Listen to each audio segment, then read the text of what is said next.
Hey guys, what's going on? This is Pandanomics podcast, and you're on another edition here at the Lit Lounge in Dallas, Texas. Shout out to Record, 818 Liquor, and of course Celsius. And today we're bringing in my main man, the big boss with the sauce, Paul Salfen, going for an amazing book that you're writing called Going For It, and you've interviewed some pretty crazy, amazing people. I'm going to be in part 2, guys. And so continue on part of that. Tell us about yourself, about the book, and just all the cool things you do. Yeah, so I've been doing interviews since high school. Did you ever have one of those broadcasting classes where it was almost like you had the prison TVs in the corner of the room, and the students did the kind of monotone weather and right. news, like today is sunny. That was me. But you were like the happy guy though. You're like, today is sunny. And no, but then I was, like most high school kids, I was nervous. I was like, and I knew I didn't look good on camera. I kind of had long hair and rock T-shirts, and the teacher is very dismissive. Big player. You know you look good on camera. Come on, man. I don't know. You should see the. We're gonna bring out the photos from back to the yearbook. Yeah. That's what we're gonna put up on the screen. Okay, we'll make that judgment there. Yeah. Well, it was always early in the morning, and they just had the signs holding up like 70 and something. Today is 70, and so they're like, "What's wrong with that guy?" But anyway, the teacher is so dismissive of me, and he was just like, you like bands. You like music, go talk to some bands, and just sent me out in the world. So me and my friend Joe, we took the big clunky video cameras and we knocked on every backstage door, side door, stadium door, club door. And we're just like, hey, our show sucks. Will you be on it? And hell yeah. Every last band said yes. Stone Temple Pilots, Megadeth, all these people that we had no business talking to. And we get back to school and I'm so excited. I got all this footage and the teacher literally smacks his head and he goes, I meant bands in the school. And I was like, oh, he goes, but good job. I don't know how you figured that out. Oh my God. No insight, that guy. Micro, you're a big macro guy. I love how you saw vision. Dude, you know what's so funny about doing that is, I remember in high school, like the first time I did anything sports was my teacher, Miss Dunbar, right? And she let me go watch the Golden State Warriors play the Spurs. Yeah. And I bring out my dad's like 1970 Nikon camera. I'm 15 years old and this is like digital speed. Like, and I'm like, Dad, fuck, how do I do this, right? But that moment, I felt like was so impactful because just like you, I think it gave one thing, which was, well, I know how to do it, so I'm just gonna have the balls to do it, right? I didn't take photography class. It wasn't Google at the time. I think AOL was barely coming up, and all that crappy stuff, right? We're doing it for computer Christmas trees. And I remember going into that with literally zero fear. Of course, a little worried. I got in trouble too because I had decided basketball. I was allowed to bring a basketball behind the stage or something. But when you did all that stuff and you're pushing it through, how'd you have the balls to do it? I don't know. Actually, it's funny. I was having this discussion with Josh Duhamel. Right. And he said, he wished he had the balls that he did back then because he just left his house. Gave his mama a hug and she was crying and gave him like $300 in his old Ford Taurus with like 200,000 miles in it or something. And he just drove from I think North Carolina to California. And he goes, I wish I knew. And I start thinking about that now. I go, do I still take those chances? Because then when I went to Penn State, I went to the school newspaper and I said, hey, I want to do all your interviews. And they go, that has nothing to do with school. Like, of course not. And so I created my own online music magazine. Damn right. And I started asking anyway. And then I came down to Dallas Morning News and I said, I'd like to do your celebrity interviews. I said, yeah, you and everybody else. They go, but what have you done? You just got out of college. Bam, printed out a stack of all these big Metallica, right. And then the last one was with Drew Pearson, one of our great Dallas Cowboys, number 88, Mr. Clutch, Mr. Hail Mary. And, I got introduced to him at a party and the producer said, hey, Drew has a new show on Fox Sports. And I said, hey, if you ever need an ugly white guy to come on and do, celebrity interviews, he said, I'll see you on Thursday. I love it. And that was how I got on TV the first time is I just asked. So that's part of it is just having kind of the balls to just ask and go, you know what, I'll do it. Why not? It's funny because really it's just having the balls to ask. It really is. I mean, it's like when we go online, like we're all pastor, right? So messaging people, talking about Instagram, trying to get brands and talking to them, the limitation to yourself. And it really is having the ability in a world like this to talk to people and not be afraid. But going in with an objective and an intelligent strategy, right? Like that I think is extremely important. You're not going there, hey, what's up? Like you have an idea of what you're talking about, what the execution plan is, and what the objective is within that 20, 30-minute time frame, And clearly, when I think about a book like Going For It, I'm reading the names in the back, right? They're all going for it. Yeah. You talk about Josh Josh, I love him in Justified. I'm totally Yeah. kidding, but now you know what I'm talking about, Yeah. right? But him and all really nothing alike. But anyways, back to Josh. But with him going in and pushing it through, I remember hearing about Josh because he had filmed Transformers in El Paso. Yeah. And they would go on nightclubs. And I own a bunch of nightclubs. But Josh was a very solid businessman, professional, on time, did what he did. All the extras, you heard nothing but great things about him as a solid human being, right? When you have your book going for it, I was reading it, you have a commonality, a couple of things that are similar in the sauce. Yeah. Tell us what the sauces are. Well, I mean, that's actually why I called it Going For It, is because that is the common denominator between everybody, is they just tried harder. They just worked harder. They try harder. Yeah. They worked harder. They have the balls to ask. Yeah. I love that. I And hope everyone hears that. That's really what it is. Like, I've tried to make it an easy read. It's sort of a greatest hits of sorts of these interviews. And it's just, they're little stories about their advice and what they've learned, what they do differently, and the crazy stories they did to make it. So you should be able to turn to any page and just go, oh, that's cool. Even if you don't know the people. But likely, I try to make it to where you know most of the people. Amazing. Tell me a story that you really loved from there, that really resonated with you. Oh, gosh. There's so many good ones. But, Josh's story is great. So on the Drew Pearson show, Drew famously caught the Hail Mary. Of course, we all know that as a pop culture term. So what we do is we ask people their Hail Mary moment, which is a moment in their life or career where they just had to go for it and it worked out for them. So all these guys have like such great stories. And there's people in there, they dressed up like waiters and pretended to work at a, big thing and just went in and took off the jacket and started networking. Right. There's stuff like that. There's people that slept in their car. I mean, like Jennifer Garner, was married to Ben Affleck and, did, great things, Alias and all that stuff. She just asked to crash on someone's couch in New York, Jack Rayner, who's in one of the Transformers movies in Midsummer, he had $20 left. Right. And he is either go to an audition or eat. And he went to the audition, and there's so many stories in there like that. It's just full of them. Kevin Hart, that's a great one. So he worked in a shoe store. And he was doing this open mic comedy night, where you win money and whatever. And so he was doing so well, he just thought, all right, well, I'm gonna quit. I'm gonna do this. And so he came in and gave his 2 weeks a notice to the shoe store, and then the club closed. So he had to come back in and be like, hey, yeah, about that 2 weeks. And they go, we already gave your job away. And so his words were, I was ass out. And he said, I had to do comedy. And if that didn't happen, he said he'd probably still be, selling shoes. So sometimes you get just pushed into doing it, right? It's crazy because the universe does that. Yeah. It pushes you into people. Mm-hmm. The scary part is people don't recognize it. Yeah. Or they're too afraid of self-sabotage to do it, right? Yeah. Now, all the greats, the people you interviewed, I've interviewed, when you read their stories, when you ask them these questions, grit is a big commonality, right? The ability not to give up. And that shit's hard.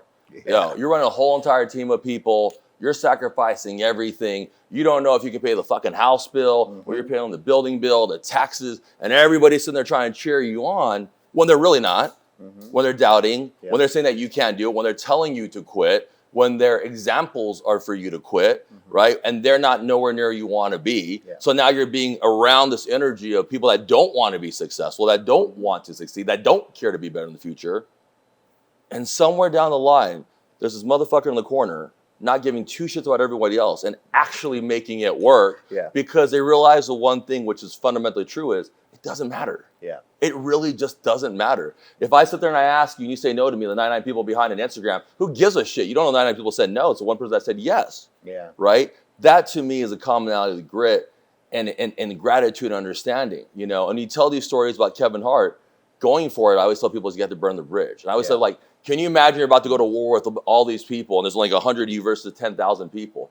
The only way you're actually going to win is you burn all the boats, and the way you're going to go home is killing all 10,000 people that come home. Yeah. And historically, that has been true, right? Yeah. And it almost seems like it always has to be that storyline for everybody in their lives, in every part of their lives, at the very, very bottom when everything's coming for you, and you have to either become a leader or you die, right? When we talk about that in a higher level of understanding, you've been very, very blessed to have the most intelligent, good human beings tell you the most intelligent, good stories, and you're putting out an amazing book, right?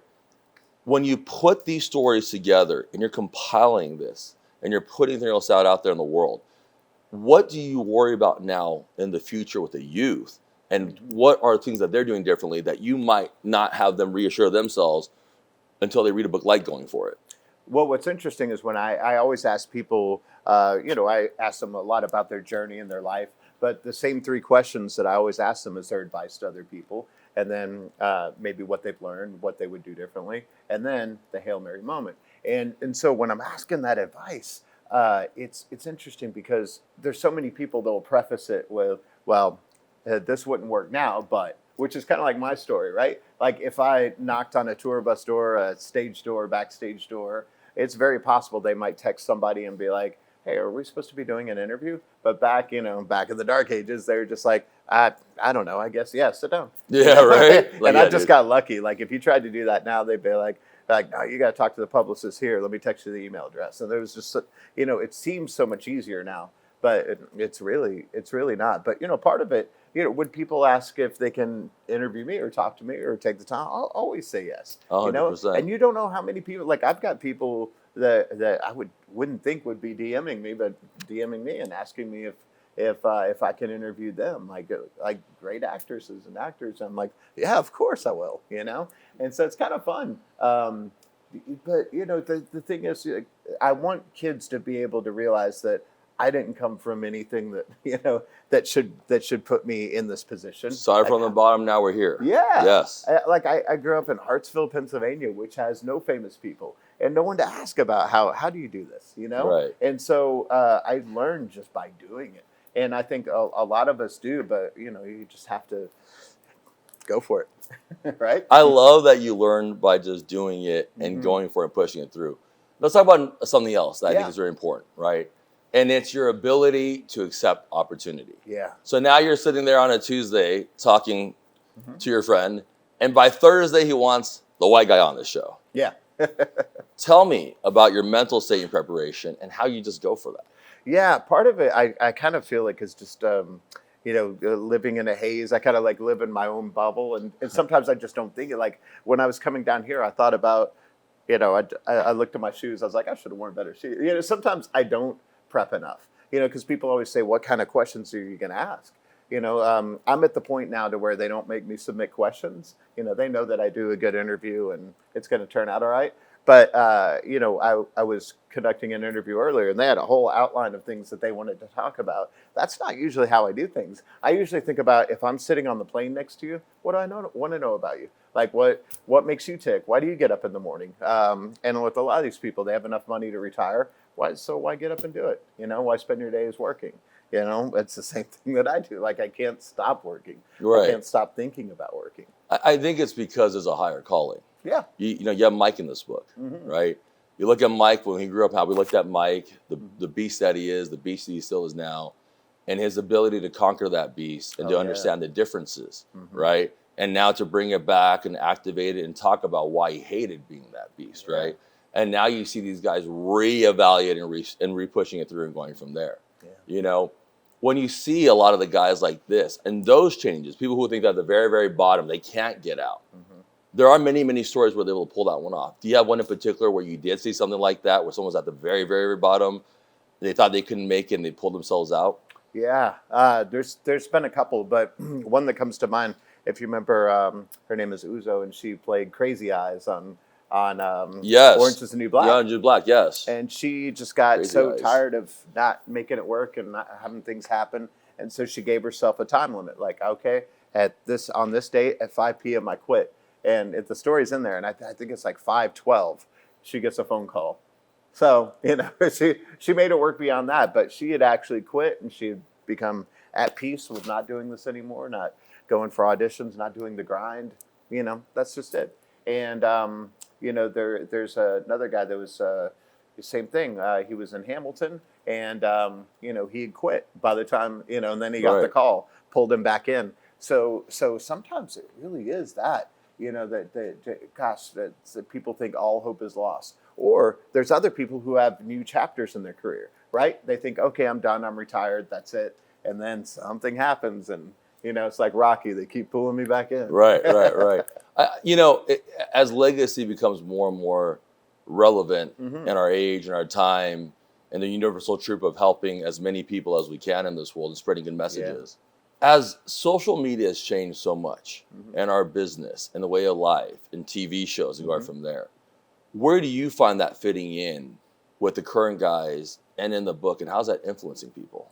Well, I mean, we need all the influence and all the help that we can get, right? Right. You know, and you do start to think about legacy. I don't feel any different than I did at 22 years old, but I have to start thinking, okay, I'm not 22, you know? And I got hit by two drunk drivers and an 18-wheeler within a certain frame of time, and I came out without a scratch each time, and I thought, I have something left to do, you know? And so I went, you know, after the 18-wheeler, I go, okay. I just started furiously over Thanksgiving weekend, just typing out all the stuff that I thought was important to give to the world, something to leave behind, you know. And I started thinking about, you know, my daughter. I was like, what do I tell her about, you know, what I've done, you know? Because it just looks like if people look at my Instagram or something, they think, oh, well, you just hang out with famous people. You have models and you must have a plane and what? No. Like I'm, you know, gathering all this great knowledge to give to people, and I'm hoping, you know, even if one person is inspired and they go, you know what, I'm not going to quit. I'm going to do this. And we get that next great person from it, all worth it. That's amazing. You know, I love hearing that. And I think being able to cement things that are important to you and sharing other people's stories and positive stories that share out in the universe creates a consistent existence of positivity that really, you know, reflects and shapes the world, right? And we've all made our mistakes and we're all trying to figure out how to make it better. But by at least thinking about it, it's extremely important. Yeah. You know, what is one common flaw that you see a lot of people have in their stories that held them back before they knew how to go for it? Yeah, I think a lot of self-doubt. Self-doubt. Yeah. Tell me about self-doubt and where that's coming from, because I have a theory on that one. Yeah. Well, I mean, I have it too. You don't know how many times I think that, like, there's always somebody that could better looking, they could do, or, you know, more well-spoken or something, you know, more talented, you know, younger, you know, so that they could do what you do. Right. And there's so much about rejection in this. I'm a sensitive guy. I'm a Pisces. I'm an empath. You know, like I don't like being rejected. Like, I mean, it kind of, you know, you could have 100 great things happen, and then that one, sucks. You know, it's like, just like, why do I do this? Right, you know? right. Believe me, you can look at my dating, you know, history and know that there's, you know, right. It's, you know, there's a lot that can crumple you, that can take it out of you. And there are so many people in here, just incredible, they're just amazing artists, so talented. You don't know how many times they've just been like, you know, the fear got to them.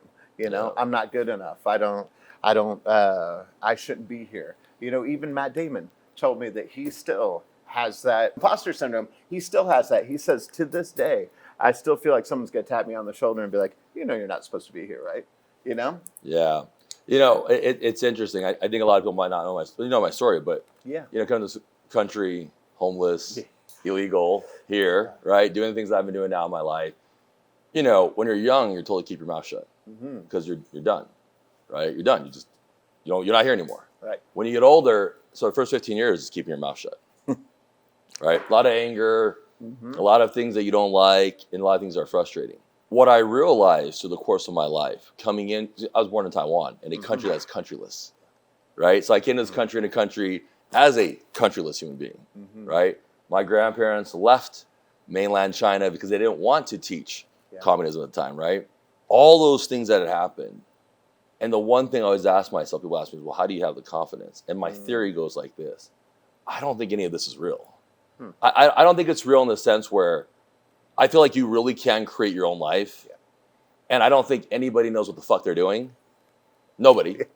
I know less than I've ever known in my life. Even though I might be more successful or more secure about myself, I'm only more secure because I know for a fact I don't know nothing. Yeah. Right? I know for a fact that the universe is what the universe is. I know for a fact that timing is timing.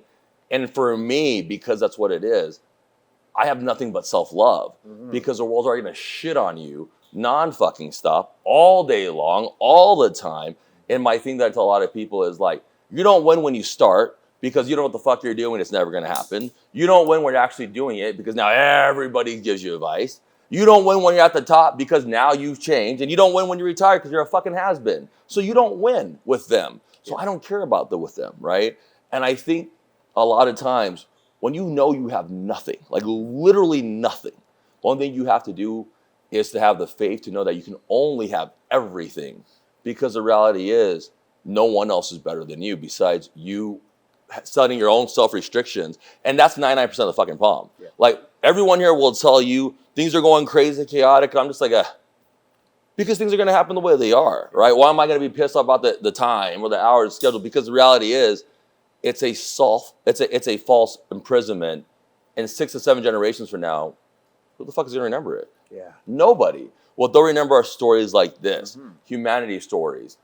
If you're a bad human being, right? Things of that sort. But I really believe it's your ability to know that you can just do it. And then with Google and AI, I'm like, dude, there's no reason for you not to want to do it, right? And I think that's the blessing of the current generation that they do have, is because you can literally be whatever you want and make yourself differently.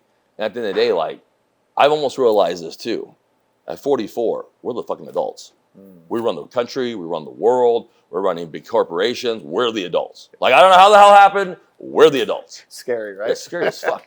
What's that, Snoop Dogg? And then, come in here and do this. But yeah, we're the adults, I thought I right? was still at the kids' table. I want to get at the kids' table. I might just buy my WWE wrestlers and things like that. But the thing I'm trying to say is, like, why fear it? Who gives a shit? Yeah. Right? Like, even if you make fun of you, even if you fail, even if you go to bankruptcy, who cares? They're not going to remember it 5 generations from now, And I feel like that's what, for me, is going for it, And I see that in the book, and I see them talking to you. And then the other thing I really like is your empathy. Like, yesterday, you were very gracious. You took us to Dr. Marcos, right? Katie at our chiropractor, popped in, popped me, popped you, right? 5 minutes, great guy. But you just did it out of empathy. Yeah. Right? And I felt like I didn't expect you being there. I appreciate you being there. Of course. But it definitely made a much more bigger bond, because giving a shit actually makes a difference. Yeah. It's hard to see someone in pain. I'm like, wait, I got the guy. Like, my back hurts the whole time. But that was amazing that you did that, man. And I appreciate you going for it. Yeah. Right? That's what you did. As you continue on your journey in life, what is one piece of advice that you can give everybody in our audience? Never quit.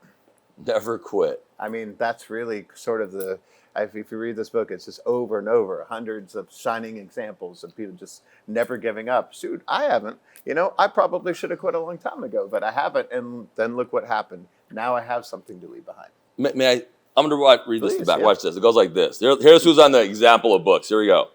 Tom Cruise, Beyonce, Metallica, Garth Brooks, Tyler Perry, Larry King, Mike Tyson, Sir Richard Branson. The commonality is they didn't quit. Yep. They went for it, right? All the biggest names in the world all went for it. That's right. And if any of them quit, would they be in this book? No. All right, so let's make sure that everybody that is watching this will eventually be in this book, volume 2, 3, 4, and 5, because they are going to go for it. Yes. Now, can we give your social media platforms and when this book is coming out, where they can buy it at? Please do. May 14th is when it comes out. It's already available for pre-order at Amazon, Target, Walmart, and Barnes & Noble. Let's go. And goingforitbook.com is the website, and the social media is at goingforitbook and at Paul Salfen. Amazing. Now, Paul, give me your social media handles as well. Yeah, my personal one is at Paul Salfen, but I'm also at AM/FM Studios, is where you can find a lot of my videos, and with Drew Pearson, you can look up all the great things we've done, all the Hail Mary moments. But I'm going to start pushing out a whole lot more content now, because we have to. That's amazing. Thank you guys for finding us podcast, Lit Lounge, Record Studios, and everyone here today for joining us. We'll see you guys next time.